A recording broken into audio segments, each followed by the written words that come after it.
Archivo Sombrio, caso real en Oaxaca, la mujer que nunca fue registrada, 1861. Introducción. Bienvenidos al Archivo Sombrio. Este es el espacio donde desenterramos los casos más inquietantes, las historias que el tiempo intentó sepultar y los misterios que aún hoy, después de más de un siglo, siguen sin respuesta.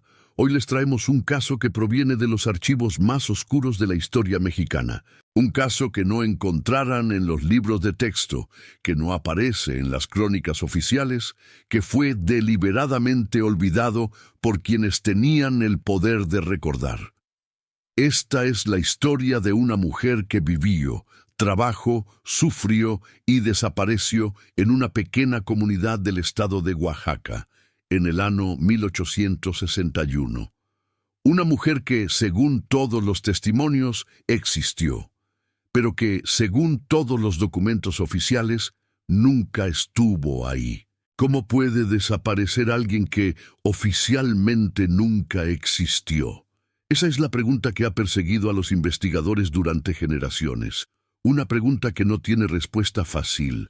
Una pregunta que nos obliga a mirar hacia los rincones más oscuros de nuestra historia, hacia las injusticias que fueron borradas junto con las personas que las sufrieron. Acomódense, escuchen con atención y prepárense para adentrarse en uno de los casos más perturbadores que hemos investigado. Comencemos. Primera parte: la tierra y su gente.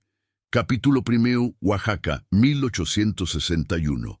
El México de 1861 era un país desgarrado.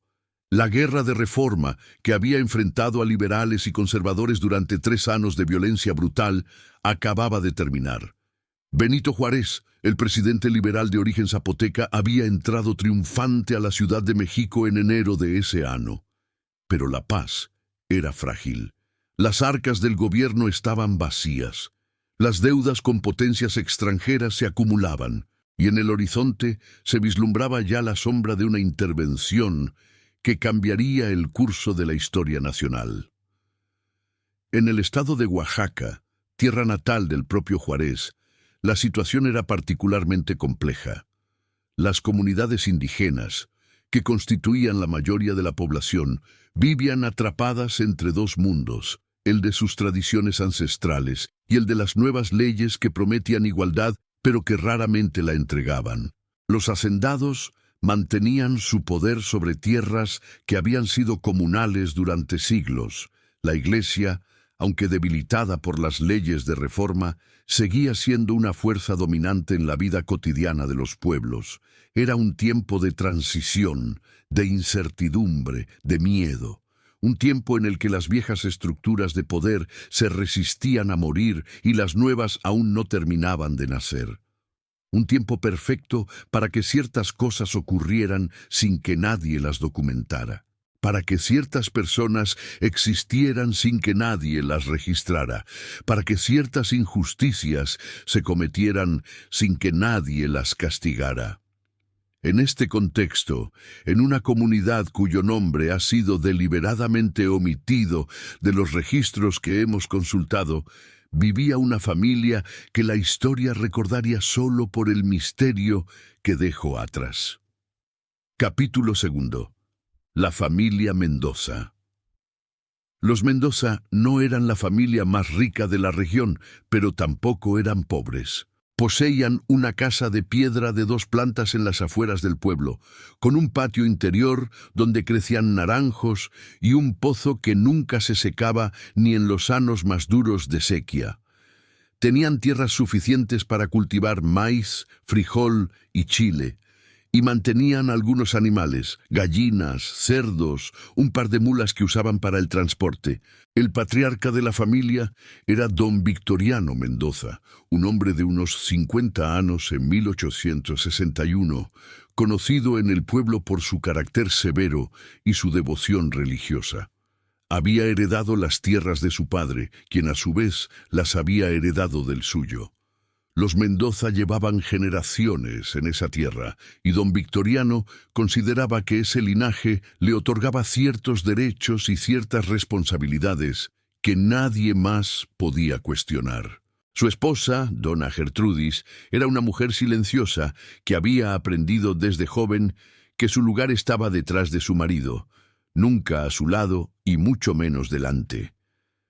Los vecinos la recordaban como una sombra que se movía por la casa sin hacer ruido, cumpliendo órdenes que nadie escuchaba dar, pero que todos sabían que existían. El matrimonio tenía 3 hijos varones. Ignacio, el mayor, que en 1861 tenía 26 años y ya estaba casado.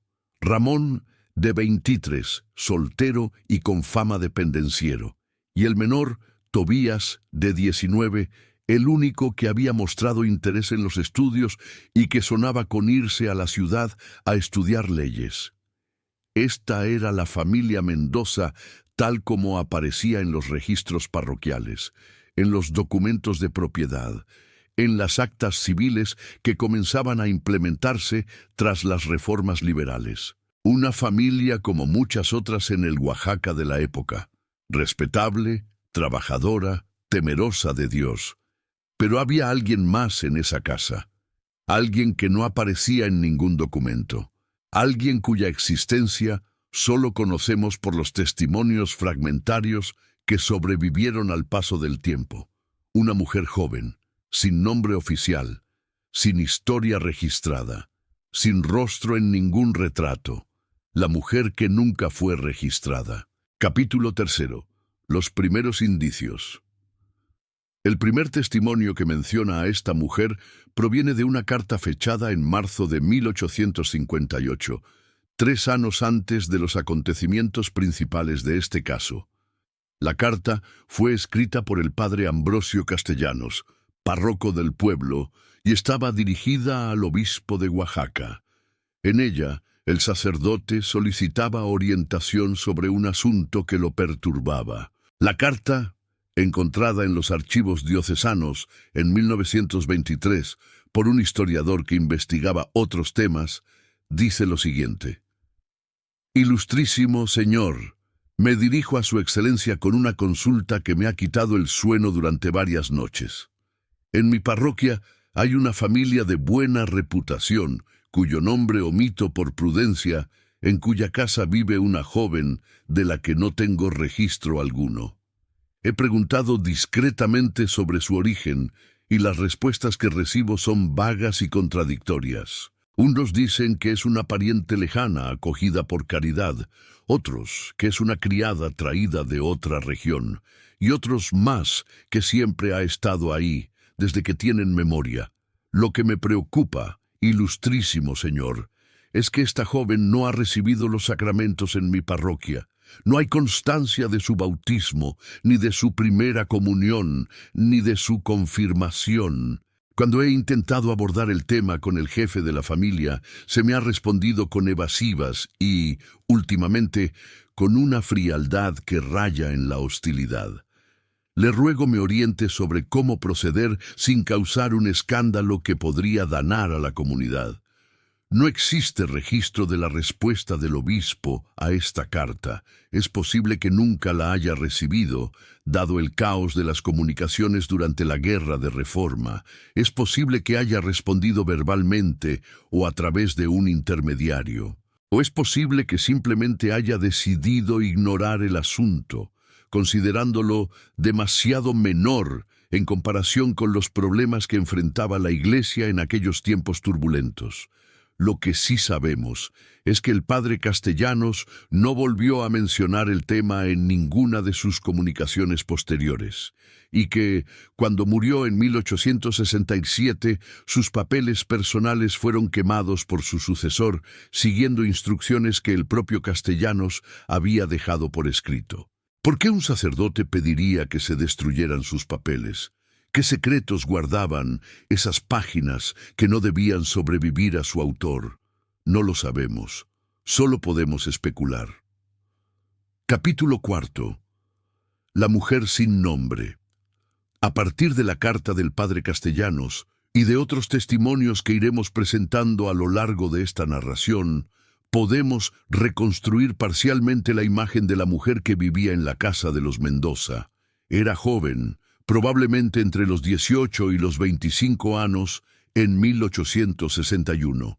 Varios testigos coinciden en describirla como de estatura media, cabello negro muy largo que siempre llevaba recogido, y ojos oscuros que algunos calificaban de tristes y otros de vacíos. Tenía la piel morena, más oscura que la de los Mendoza, lo que sugería un origen indígena o mestizo más marcado. No se conoce su nombre. En los testimonios que han sobrevivido se la refiere de diversas formas: la muchacha, la sirvienta, la que vivía con los Mendoza, la ahijada o simplemente ella. Ninguno de estos apelativos parece haber sido su nombre real. Ninguno nos permite identificarla con certeza. Su rol en la casa era ambiguo. Realizaba tareas domésticas, eso está claro por múltiples testimonios. Cocinaba, limpiaba, lavaba la ropa, cuidaba a los animales. Pero su posición no era la de una criada común. No recibía salario, según los registros de gastos de la familia que se conservan parcialmente. No tenía día libre, no se le permitía salir de la casa sin compañía. Y, lo más extraño de todo, no se le permitía hablar con personas ajenas a la familia. Esta última restricción es mencionada repetidamente en los testimonios de los vecinos. Cuando la mujer era vista en el mercado o en la iglesia, siempre iba acompañada por alguno de los Mendoza, generalmente dona Gertrudis o uno de los hijos. Si alguien intentaba dirigirle la palabra, el acompañante intervenía inmediatamente, respondiendo en su lugar o alejándola del interlocutor con algún pretexto. Una vecina, entrevistada años después por un periodista local que intentaba reconstruir el caso, recordaba: una vez la vi sola cerca del pozo público. Me acerqué para saludarla solo por cortesía y ella me miró con unos ojos que nunca voy a olvidar. Abrió la boca como si fuera a decir algo, pero en ese momento apareció el hijo menor de los Mendoza, el que quería ser abogado, y se la llevó casi a rastras. Ella no opuso resistencia. Era como si estuviera acostumbrada a que la trataran así. ¿Quién era esta mujer? ¿De dónde había venido? ¿Y por qué los Mendoza la mantenían en esas condiciones de aislamiento? Estas preguntas fueron formuladas en susurros durante años por los habitantes del pueblo, pero nadie se atrevió a plantearlas abiertamente. Los Mendoza eran una familia respetada, y en el México del siglo XIX, cuestionar a una familia respetada podía tener consecuencias. Segunda parte. Las sombras de la casa. Capítulo 5. Testimonios fragmentarios. Los testimonios sobre la vida de la mujer sin nombre dentro de la casa de los Mendoza son escasos y frecuentemente contradictorios. La mayoría provienen de fuentes indirectas, cosas que los vecinos escucharon, rumores que circulaban en el mercado, comentarios que los propios Mendoza dejaron escapar en momentos de descuido. Uno de los testimonios más detallados proviene de una mujer llamada Soledad Ramírez, quien trabajó brevemente como lavandera para los Mendoza en el año 1859.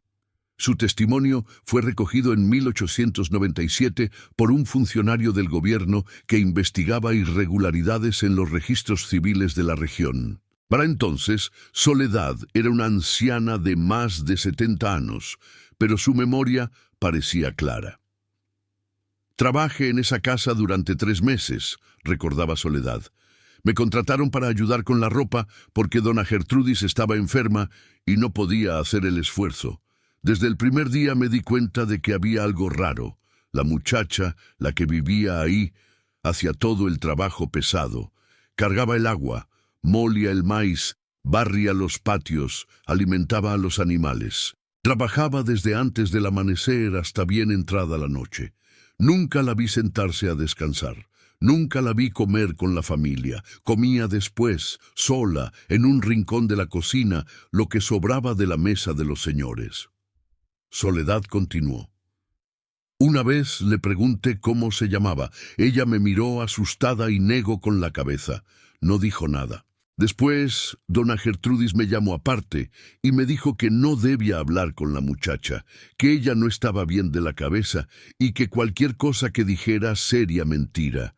Me pareció extraño, porque la muchacha no parecía loca, parecía triste, eso sí, muy triste. El testimonio de Soledad incluye un detalle que resulta particularmente perturbador.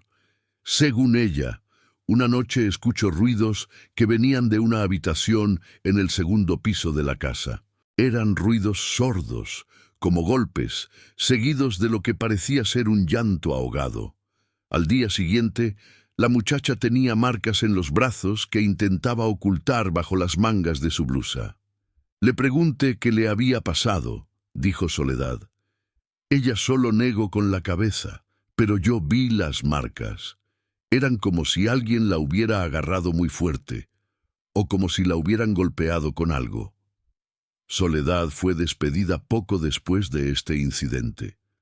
Le dijeron que sus servicios ya no eran necesarios, que dona Gertrudis se había recuperado, pero ella siempre sospechó que la verdadera razón era que había visto demasiado. Capítulo 6. El orden de la casa. La casa de los Mendoza funcionaba según reglas estrictas que don Victoriano hacía cumplir con mano de hierro. Los hombres de la familia tenían libertad para entrar y salir cuando quisieran. Ignacio, el mayor, vivía con su esposa en una casa cercana, pero visitaba a sus padres casi todos los días. Ramón pasaba las noches en las cantinas del pueblo y dormía hasta tarde. Tobías, el menor, divida su tiempo entre los libros y las obligaciones que su padre le imponía en las tierras. Las mujeres, en cambio, tenían una existencia mucho más limitada. Dona Gertrudis raramente salía de la casa, excepto para ir a misa los domingos. La nuera de don Victoriano, la esposa de Ignacio, visitaba a sus suegros solo cuando era invitada, lo cual no ocurría con frecuencia.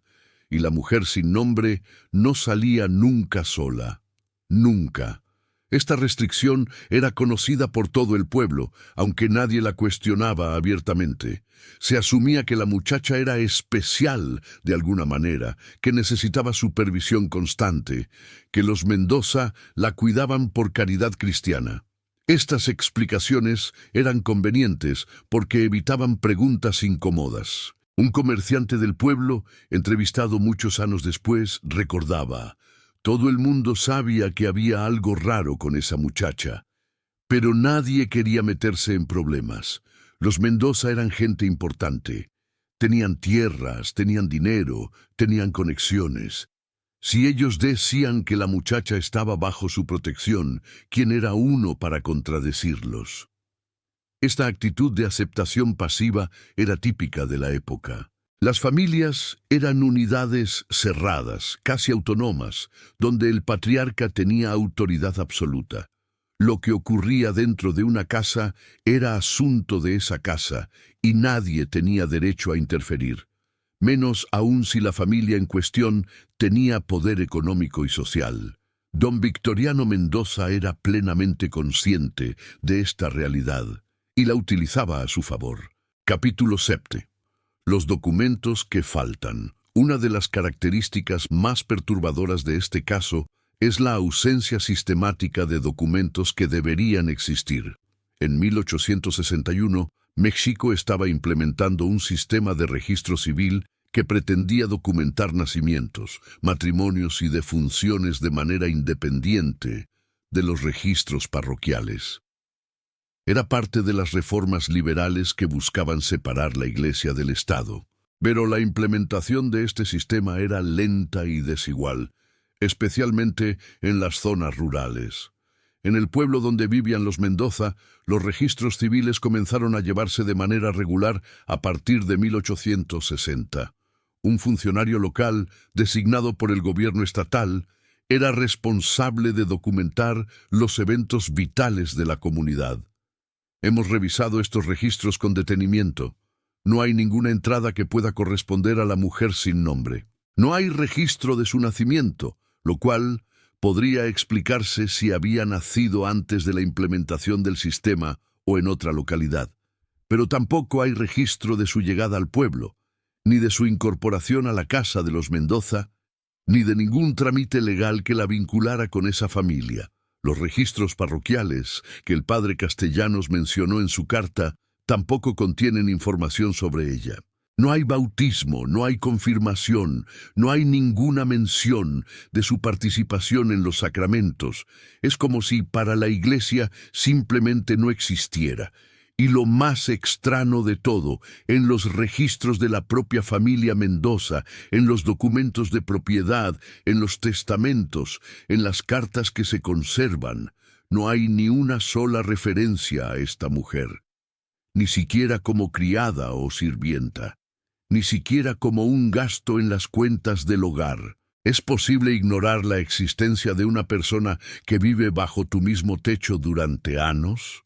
¿Es posible borrarla tan completamente de todos los registros? Aparentemente, sí. Aparentemente los Mendoza lo lograron. La pregunta es, ¿por qué? Capítulo 8. Rumores en el pueblo. Aunque nadie se atrevía a cuestionar abiertamente a los Mendoza, los rumores circulaban. En los lavaderos, en el mercado, en las reuniones después de misa, las mujeres del pueblo hablaban en voz baja sobre la muchacha de la casa grande. Había varias teorías sobre su origen. La primera, y quizás la más extendida, era que se trataba de una hija ilegítima de don Victoriano. Según esta versión, el patriarca había tenido una relación con una mujer indígena en su juventud, y la muchacha era el fruto de esa unión. Don Victoriano la habría llevado a su casa para criarla, pero sin reconocerla oficialmente para no manchar el honor de su familia legítima. Esta teoría explicaría el aislamiento de la muchacha y la negativa a registrarla. Una hija bastarda era una vergüenza que debía ocultarse, no exhibirse, y mantenerla como criada, trabajando para la familia que nunca la reconocería, era una forma cruel, pero socialmente aceptable de manejar la situación. La segunda teoría era más oscura. Según algunos rumores, la muchacha había sido comprada, adquirida de una familia pobre que no podía alimentar a todos sus hijos, o tomada como pago de una deuda. Esta práctica, aunque ilegal, no era desconocida en el México rural del siglo XIX. Ninos y jóvenes, especialmente ninas, eran a veces entregados a familias más acomodadas bajo el disfraz de protección o caridad, pero en realidad eran tratados como propiedad. Hay un testimonio que apoya esta teoría. Proviene de un arriero que transportaba mercancías entre el pueblo y otras comunidades de la región. Según este hombre, en el año 1855 o 1856, había visto a don Victoriano Mendoza en un pueblo de la sierra, hablando con un hombre que llevaba de la mano a una nina de unos 10 u 11 años. El arriero no pensó nada en el momento, pero años después, cuando vio a la muchacha en la casa de los Mendoza, creyó reconocerla. Era la misma nina, dijo el arriero. Había crecido, pero los ojos eran los mismos, esos ojos tristes que no se olvidan. Este testimonio, hay que decirlo, es imposible de verificar. El arriero lo contó muchos años después de los hechos, y la memoria puede jugar malas pasadas. Pero si es cierto, sugiere que la muchacha fue llevada a la casa de los Mendoza cuando era apenas una nina, y que creció ahí sin ninguna identidad oficial, sin ningún derecho, sin ninguna posibilidad de escape. Capítulo 9. El silencio como cárcel. Lo más perturbador de los testimonios sobre la mujer sin nombre no es lo que dicen, sino lo que no dicen. Nadie la escuchó hablar. Nunca. Varios testigos mencionan que la muchacha parecía muda, que obedecía órdenes con gestos, con miradas, con movimientos de cabeza, pero que nunca pronunciaba una palabra. Algunos asumían que era muda de nacimiento, otros pensaban que era simple, mentalmente limitada. Pero hay indicios de que podía hablar, de que en algún momento de su vida había hablado. Soledad Ramírez, la lavandera cuyo testimonio ya hemos citado, mencionaba que una vez escuchó a la muchacha cantar. Era muy tarde en la noche, y Soledad se había levantado para ir al baño. Al pasar cerca de la habitación donde dormía la muchacha, escuchó una voz muy suave, casi un susurro, cantando una canción que no reconoció. Las palabras parecían ser en una lengua indígena, quizás zapoteco o mixteco.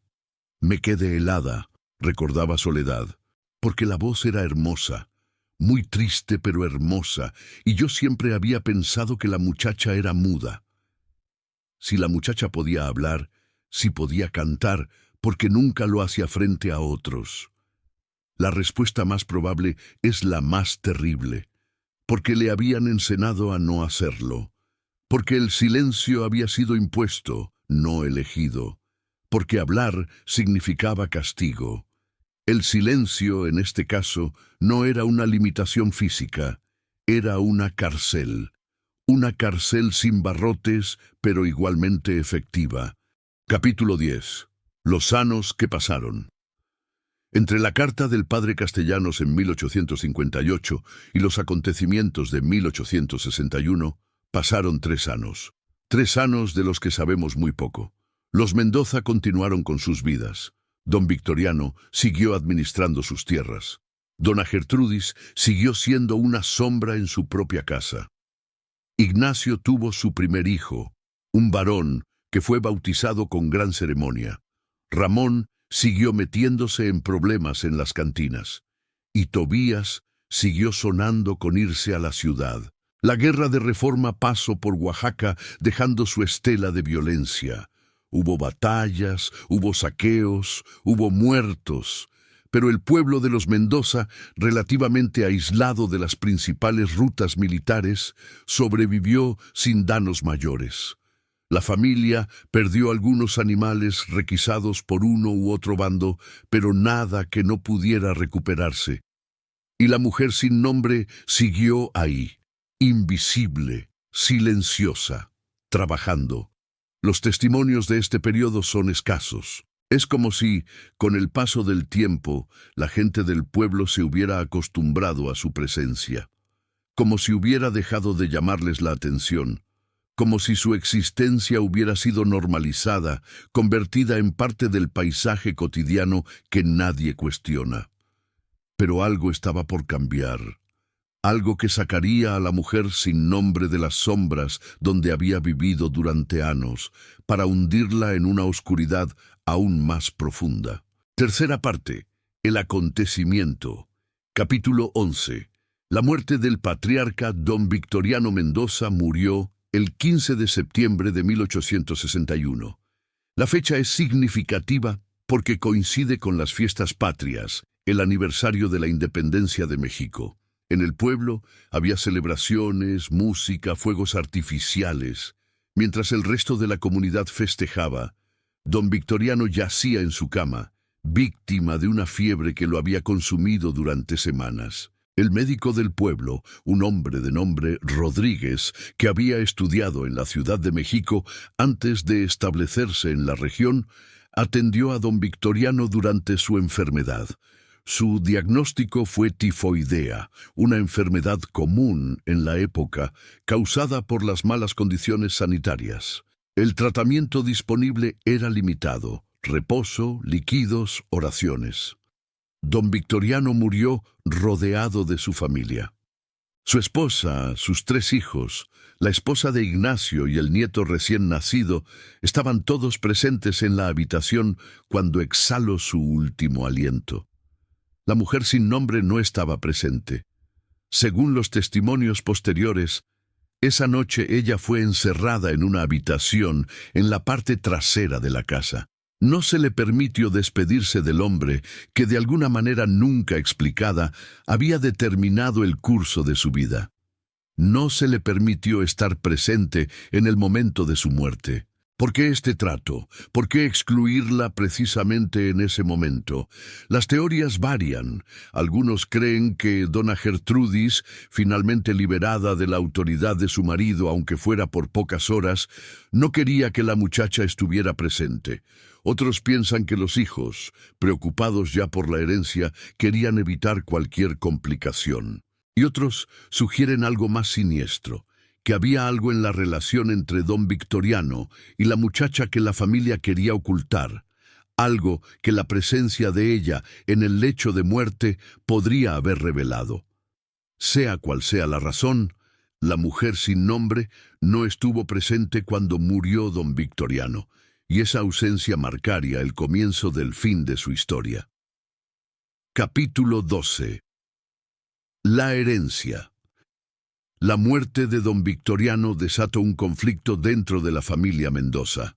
El patriarca había dejado un testamento, redactado años antes con la ayuda del párroco y de un escribano del pueblo. En él dividía sus propiedades entre sus 3 hijos varones, dejando a su esposa el usufructo de la casa y una pensión vitalicia. Era un testamento típico de la época que seguía las convenciones sociales y legales. Pero había un problema. El testamento, según múltiples testimonios, mencionaba todas las propiedades y personas bajo mi responsabilidad. Esa frase, personas bajo mi responsabilidad, resultó ser explosiva. ¿Qué significaba exactamente? En el contexto de la época, podía referirse a los criados y trabajadores de la hacienda que pasarían a depender de los herederos. Pero algunos interpretaron la frase de otra manera. Algunos creyeron que se refería específicamente a la mujer sin nombre. Si don Victoriano había incluido a la muchacha en su testamento, aunque fuera de forma oblicua, eso sugería que ella tenía algún tipo de posición oficial en la casa, que no era simplemente una criada anónima, sino alguien que el patriarca consideraba bajo su responsabilidad de una manera más formal. Esta interpretación no le convenía a nadie. Si la muchacha tenía derechos, aunque fueran mínimos, podría complicar la división de la herencia, podría hacer preguntas, podría reclamar algo. Los 3 hijos se reunieron a puerta cerrada, sin su madre y sin sus esposas, para discutir el asunto. Nadie sabe exactamente qué se dijo en esa reunión, pero las consecuencias fueron claras. 2 semanas después de la muerte de don Victoriano, la mujer sin nombre desapareció. Capítulo 13. La desaparición. Las circunstancias exactas de la desaparición son el corazón del misterio, y también la parte más confusa de toda esta historia. Hay múltiples versiones de lo que ocurrió, y ninguna de ellas puede ser verificada completamente. Según la versión oficial de la familia Mendoza, la muchacha simplemente se fue. Aprovechando la confusión del luto y los trámites de la herencia, huyó de la casa en medio de la noche y no regresó. Los Mendoza afirmaron que habían intentado buscarla, pero que no la habían encontrado, que probablemente había vuelto a donde vino, a la familia que la había entregado años antes. Esta versión tiene problemas obvios. Si la muchacha había vivido confinada durante años, sin contacto con el exterior, sin dinero, sin conocimiento del mundo más allá de las paredes de la casa, ¿cómo pudo simplemente irse? ¿A dónde iría? ¿Cómo sobreviviría? La segunda versión, susurrada entre los vecinos, era que los Mendoza la habían echado, que, una vez muerto don Victoriano, ya no la necesitaban y decidieron deshacerse de ella. Según esta versión, le habrían dado algo de dinero, quizás una mula, y la habrían enviado lejos con instrucciones de no volver jamás. Esta versión es más plausible, pero también tiene problemas. Si los Mendoza simplemente la habían echado, ¿por qué tanto secretismo? ¿Por qué las versiones contradictorias? ¿Por qué nadie vio partir a la muchacha? Y luego esta, la tercera versión, la más oscura, la que nadie quería pronunciar en voz alta. Según esta versión, la muchacha no se fue y no fue echada. Según esta versión, Algo mucho peor le ocurrió en esa casa, algo que los Mendoza ocultaron con la misma eficiencia con la que habían ocultado su existencia durante todos esos años. Capítulo 14. Testimonios contradictorios. En las semanas posteriores a la desaparición, varios vecinos fueron interrogados informalmente por el alcalde del pueblo, quien había recibido rumores sobre el asunto. Estos interrogatorios no fueron oficiales y no generaron documentos formales, pero algunos de los testigos recordaron después lo que habían dicho. Una vecina llamada Francisca declaró que, la noche de la supuesta huida, había escuchado gritos provenientes de la casa de los Mendoza. No gritos de mujer, sino de hombres, como si hubiera una pena, una discusión violenta. Francisca no salió a investigar porque tenía miedo, pero estuvo despierta hasta el amanecer, escuchando. Hubo movimiento toda la noche, recordaba. Escuché caballos, escuché la puerta del patio abrirse y cerrarse varias veces, y en un momento creo que escuché el sonido de una pala, como si alguien estuviera cavando. El sonido de una pala, en medio de la noche. ¿Qué podría significar?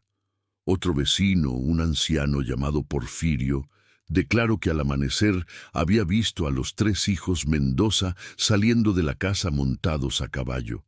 Iban hacia las tierras de la familia, las que quedaban a varios kilómetros del pueblo. Porfirio no pensó nada en el momento, pero después se preguntó qué habrían ido a hacer tan temprano y por qué los 3 juntos. Un tercer testimonio proviene de un nino, hijo de una de las criadas ocasionales de los Mendoza.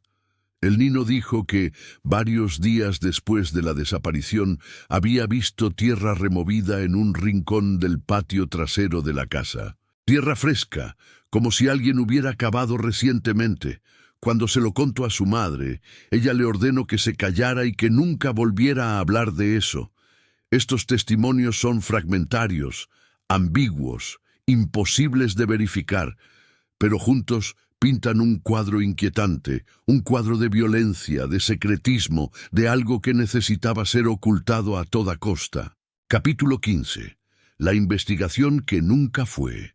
En un mundo justo, la desaparición de la mujer sin nombre habría provocado una investigación. Las autoridades habrían interrogado a los Mendoza, habrían buscado pruebas, habrían intentado descubrir la verdad. Pero eso no ocurrió. El alcalde del pueblo, después de sus interrogatorios informales, decidió no llevar el asunto más lejos. Los Mendoza eran una familia influyente. Acusarlos de algo, cualquier cosa, sin pruebas sólidas, habría sido peligroso tanto para el alcalde como para el pueblo. Además, había un problema fundamental. La mujer sin nombre no existía oficialmente. No había registro de ella. No había familia que reclamara su paradero. No había nadie que pudiera presentar una denuncia formal. ¿Cómo se investiga la desaparición de alguien que nunca existió? Esta es la crueldad final de este caso. La misma invisibilidad que había condenado a la mujer durante su vida, la condenó también en su desaparición. Si no hay registro de tu existencia, no hay registro de tu ausencia. Si nadie sabe que estuviste ahí, nadie nota que te has ido. Los Mendoza continuaron con sus vidas. La herencia fue dividida. La casa de don Victoriano quedó para dona Gertrudis, quien vivió ahí hasta su muerte en 1879. Los 3 hijos siguieron cada uno su camino. Ignacio prosperó como terrateniente, Ramón murió en una rina de cantina en 1868 y Tobías finalmente logró irse a la ciudad, donde se convirtió en un abogado de modesto éxito. Nadie volvió a hablar de la mujer sin nombre. Fue como si nunca hubiera existido, pero los rumores persistieron. Las preguntas quedaron sin respuesta y la verdad, fuera cual fuera, quedó enterrada junto con los secretos de la familia Mendoza. Cuarta parte. Las sombras que permanecen. Capítulo 16. Los años del silencio. Durante décadas después de la desaparición, el caso permaneció en silencio. Los testigos envejecieron y murieron. Los Mendoza vendieron sus tierras y se dispersaron. La casa de piedra cambió de manos varias veces hasta que finalmente fue abandonada a principios del siglo XX. El pueblo mismo cambió. Las reformas porfirianas trajeron el ferrocarril a la región, transformando la economía y la sociedad. Nuevas familias llegaron mientras otras se marchaban. La memoria colectiva, siempre frágil, fue desvaneciéndose con cada generación. Pero algunos recordaban. Algunos ancianos que habían sido niños en 1861, algunos descendientes de aquellos vecinos que habían escuchado los rumores y los habían guardado en secreto durante toda su vida. Fue uno de estos descendientes quien, en 1897, llamó la atención de las autoridades sobre el caso. Se llamaba Aurelio Domínguez y era nieto de Francisca, la vecina que había escuchado los gritos aquella noche. Aurelio había crecido escuchando las historias de su abuela, historias que ella le contaba en voz baja, haciéndole prometer que nunca las repetiría mientras ella viviera. Francisca murió en 1896, liberando a Aurelio de su promesa. Al año siguiente, aprovechando que un funcionario del gobierno estatal visitaba el pueblo para revisar los registros civiles, Aurelio le contó todo lo que sabía. El funcionario, un hombre de nombre Vicente Cortes, se mostró intrigado. Pidió ver los registros de la familia Mendoza, los documentos de la parroquia, cualquier cosa que pudiera confirmar o desmentir la historia. Lo que encontró, o más bien lo que no encontró, lo dejó desconcertado.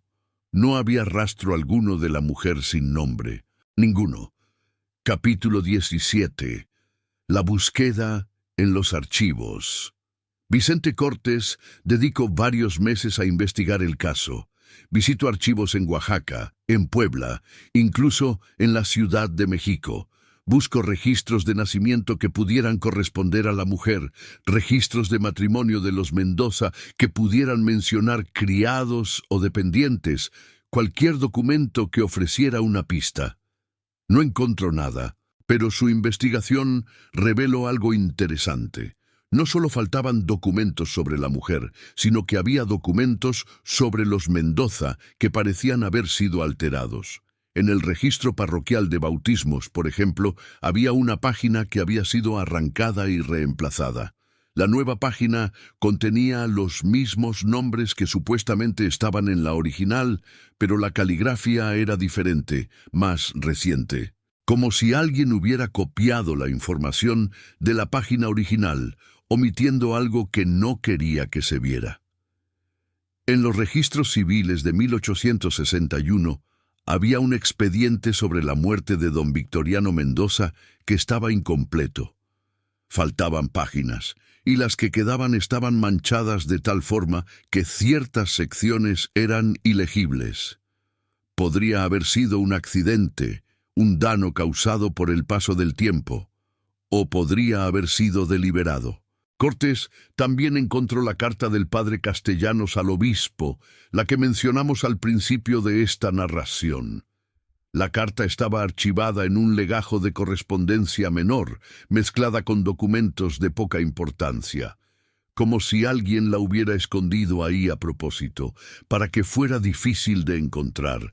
Todos estos indicios sugerían lo mismo, que alguien, en algún momento, había tratado de borrar la evidencia de la existencia de la mujer sin nombre, y que ese alguien había tenido acceso a múltiples archivos, lo cual implicaba poder, influencia, recursos. Los Mendoza, quizás alguien que los protegía, alguien que tenía interés en que ciertas verdades permanecieran ocultas. Capítulo 18. El último testigo. En 1903, un periodista de la Ciudad de México llamado Heriberto Frías visitó Oaxaca para escribir una serie de artículos sobre las costumbres rurales del estado. Frías era conocido por su novela Tomo Chic, que había causado escándalo al denunciar una masacre cometida por el ejército. Era un hombre que no temía a la controversia. Durante su estancia en Oaxaca, Frías escuchó hablar del caso de la mujer sin nombre. Intrigado, decidió investigar por su cuenta.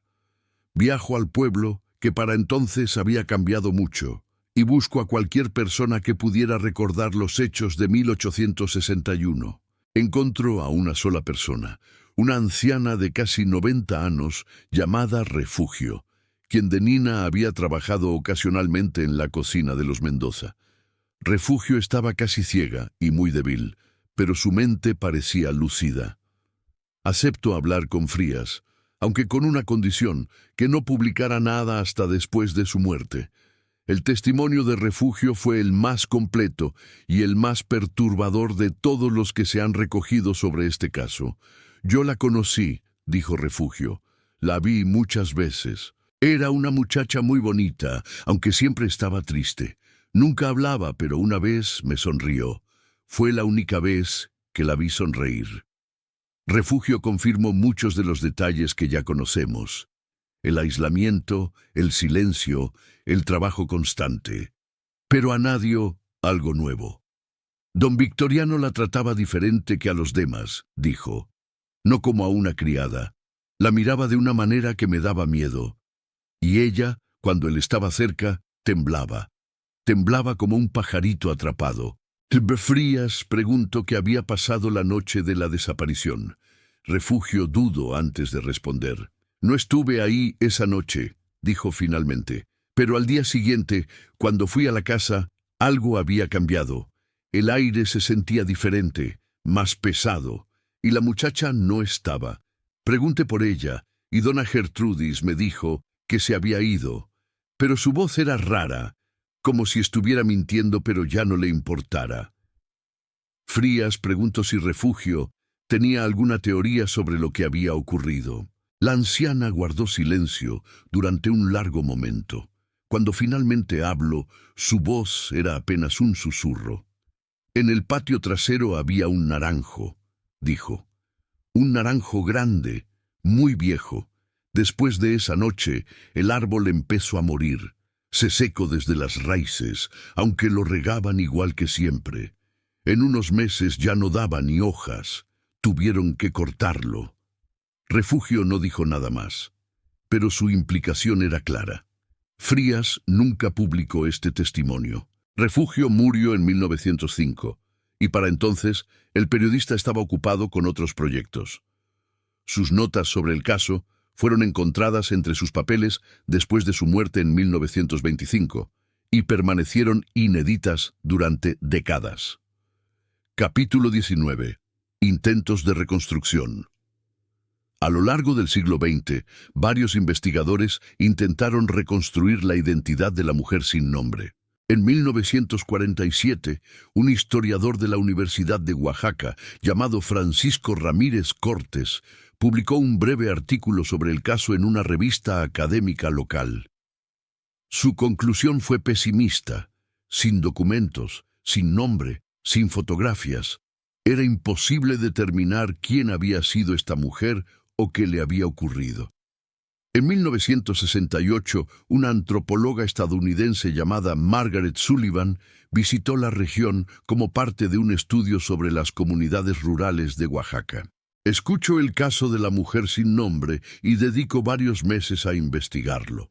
Su informe, nunca publicado oficialmente pero conservado en los archivos de su universidad, concluía que el caso era probablemente un ejemplo de muerte social, la práctica de borrar a una persona de todos los registros como forma de castigo o control. En 1985, un equipo de arqueólogos realizó excavaciones en el terreno donde había estado la casa de los Mendoza, que para entonces era un solar vacío. Buscaban restos prehispánicos, pero encontraron algo más: fragmentos de huesos humanos enterrados a poca profundidad, mezclados con restos de tela y lo que parecía ser un rosario. Los huesos fueron analizados por expertos de la Universidad Nacional.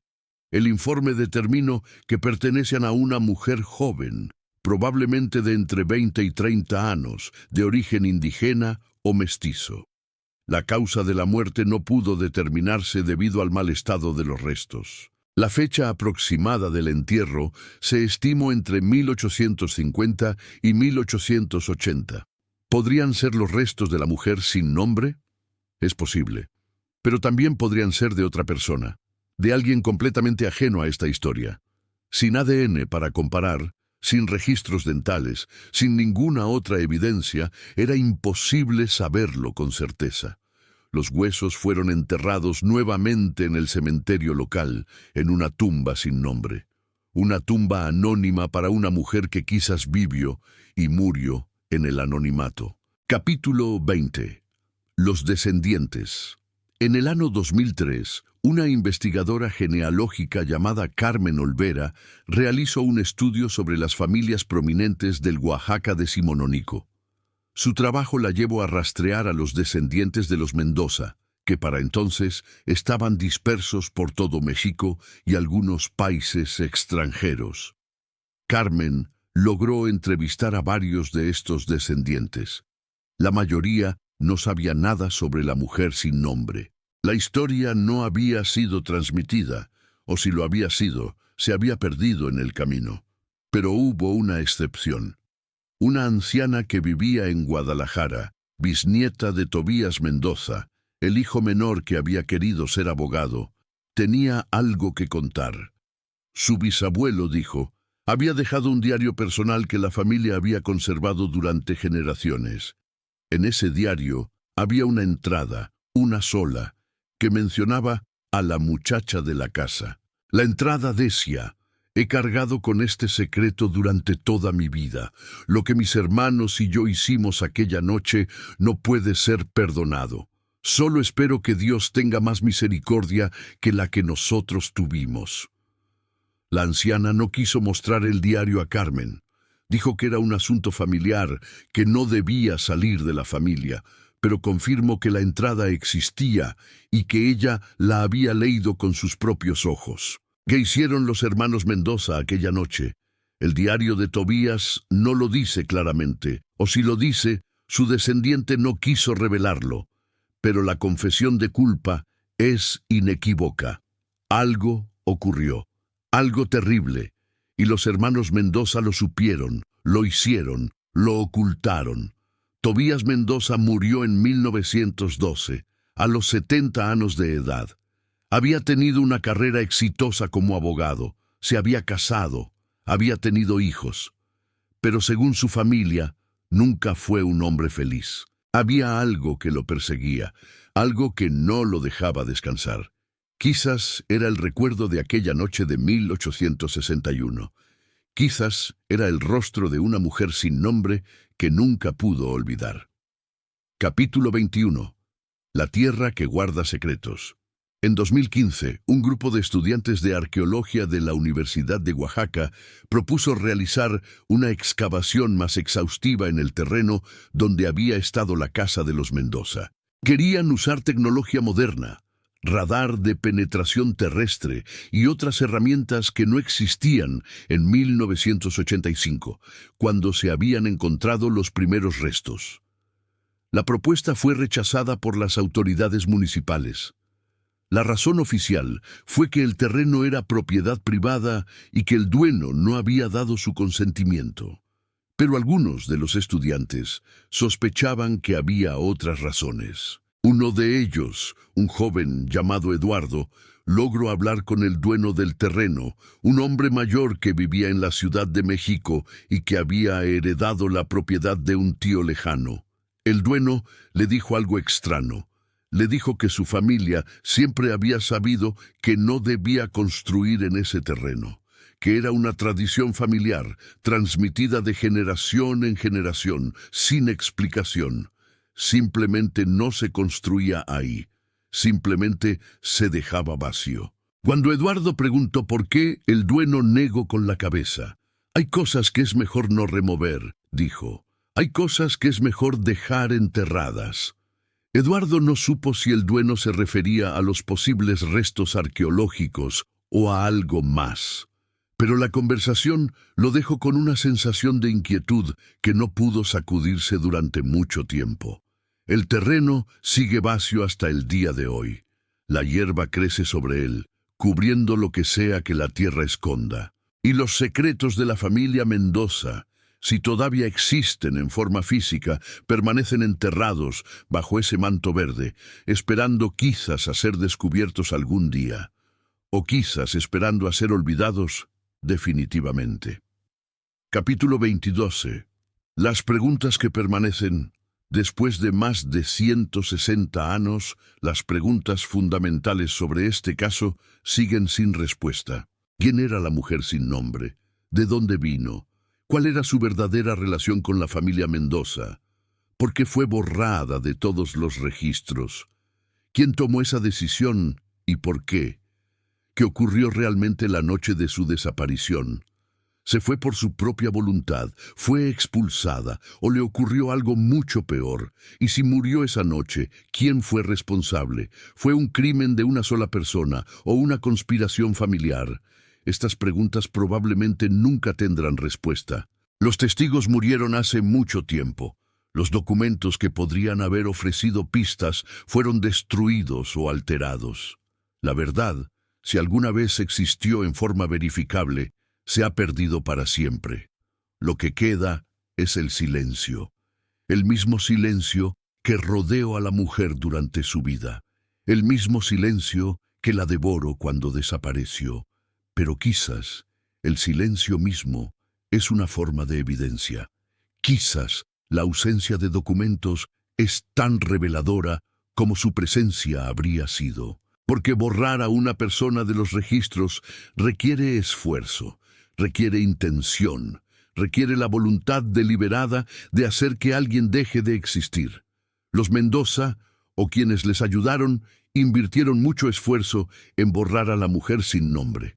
Eso significa que tenía importancia. Eso significa que su historia importaba, aunque solo fuera porque alguien quería que no se contara. Y eso quizás es lo más importante que podemos decir sobre ella. Fue importante, fue real, existió. Aunque nadie la registró, aunque nadie la nombró, aunque nadie la recuerda, existió. Epílogo. El eco del olvido. El pueblo donde vivieron los Mendoza todavía existe hoy. Ha crecido, se ha modernizado, se ha conectado con el resto del mundo de maneras que habrían sido inimaginables en 1861. Pocos de sus habitantes actuales conocen la historia de la mujer sin nombre. No es una historia que se cuente en las escuelas ni en las fiestas del pueblo. No hay placa conmemorativa, ni monumento, ni ningún reconocimiento oficial de lo que pudo haber ocurrido hace más de un siglo y medio. Pero si uno pregunta, si uno busca, todavía puede encontrar ecos de la historia. Ancianos que escucharon el relato de sus abuelos, familias que conservan, sin saber bien por qué, fragmentos de testimonios transmitidos de generación en generación. Y la casa donde vivieron los Mendoza, aunque ya no existe, dejó su marca en la tierra. El solar donde se alzaba permanece vacío, como si nadie quisiera construir ahí. Los vecinos dicen que es porque el terreno es malo, que está hundido, que no sirve para nada. Pero quizás hay otra razón. Quizás, de alguna manera que nadie quiere admitir, la memoria de lo que ocurrió ahí sigue presente. A veces la injusticia deja una huella que el tiempo no puede borrar. A veces el silencio habla más fuerte que las palabras. Y a veces las personas que fueron olvidadas encuentran la manera de ser recordadas, aunque sea a través de las preguntas que dejaron atrás. La mujer sin nombre no tuvo voz en vida, no tuvo nombre, no tuvo historia, no tuvo identidad que el mundo reconociera, pero ahora, más de un siglo después, su silencio se ha convertido en un grito que nos pregunta, ¿cuántas otras mujeres fueron borradas de la historia? ¿Cuántas otras vidas fueron negadas, ignoradas, eliminadas de los registros? No tenemos respuesta para esa pregunta, pero el hecho de que la formulemos es, quizás, la única forma de justicia que podemos ofrecer. A ella, a todas las que fueron como ella, a las que vivieron y murieron sin que nadie las nombrara. Ustedes existieron, Y aunque el mundo intentó olvidarlas, nosotros las recordamos. Cierre. Y así concluye el caso de la mujer que nunca fue registrada. Una historia de silencio, de poder, de injusticia. Una mujer que vivió y desapareció en el México del siglo XIX, dejando atrás solo preguntas que nunca serán respondidas. ¿Qué piensan ustedes? ¿Quién era esta mujer? ¿Qué le ocurrió realmente aquella noche de 1861? Los testimonios fragmentarios, los documentos alterados, los huesos encontrados un siglo después, son suficientes para reconstruir la verdad. O la verdad se perdió para siempre, enterrada junto con los secretos de la familia Mendoza. Déjenme sus teorías en los comentarios. Quiero saber qué piensan, qué partes de la historia les parecieron más inquietantes, qué preguntas les gustaría que se respondieran. Y si les gustó este episodio del Archivo Sombrio, no olviden dejar su like, suscribirse al canal y activar la campanita para no perderse ninguno de nuestros próximos casos. Compartan este video con alguien que ame los misterios históricos. Compartan con alguien que crea que todas las vidas merecen ser recordadas. Compartan con alguien que se atreva a mirar hacia las sombras del pasado. Porque hay historias que merecen ser contadas, y hay personas que merecen ser nombradas, aunque sea demasiado tarde. Hasta la próxima, exploradores de lo desconocido. Aquí, en el Archivo Sombrio, las sombras siempre tienen algo que revelar. Nota del archivo. Este caso fue reconstruido a partir de documentos fragmentarios conservados en archivos estatales y parroquiales de Oaxaca, testimonios indirectos recogidos por investigadores a lo largo de más de un siglo, informes académicos parcialmente publicados y la tradición oral de la región. Las contradicciones entre las fuentes han sido preservadas deliberadamente, pues son parte esencial del misterio. Los nombres de algunas personas y lugares han sido omitidos o modificados siguiendo las convenciones de los documentos originales consultados.